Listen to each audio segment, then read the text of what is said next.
Oftentimes, a taxpayer sells assets he or she had been using in the course of business in an installment sale.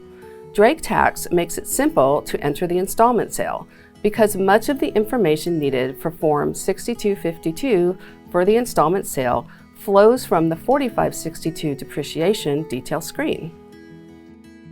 Open the 4562 screen in Data Entry. The 4562 screen is on the Income tab, or you can type 4562 in the Selector field. Select the sold asset. Be sure the property type is listed on the top left, under the description field. In the If Sold section, enter the date sold, sales price, and expenses of sale. Enter an installment sale MFC multi-form code, which corresponds to the sale also reported on Form 6252. If you only have one installment sale, this would be 1. Proceed to the 6252 data entry screen from the Income tab.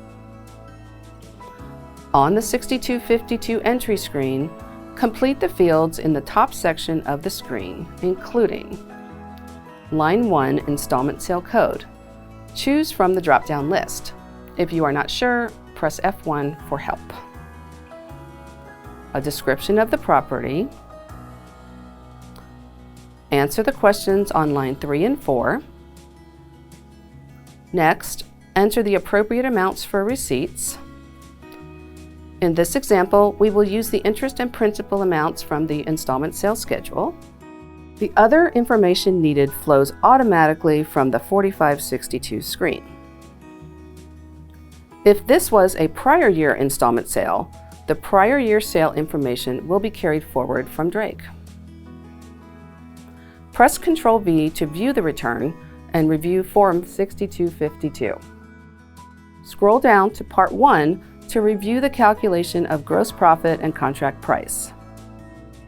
Scroll down to Part 2 to review the calculation of current year installment sale income.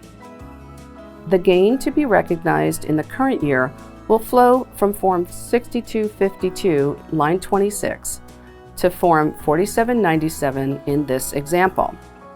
On Form 4797, Part 1, line 4, includes the gain to be recognized in the current tax year. Form 4797, Part 3, displays the total gain calculation since the asset was sold in the current tax year. Only the taxable portion, based on actual receipts, is included in the current tax year. The total taxable gain in this example will flow to Schedule D, line 11.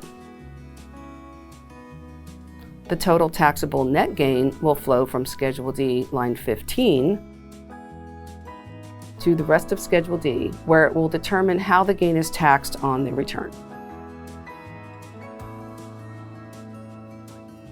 The information for incomplete current year installment sales will carry over to future tax years until all receipts are recognized.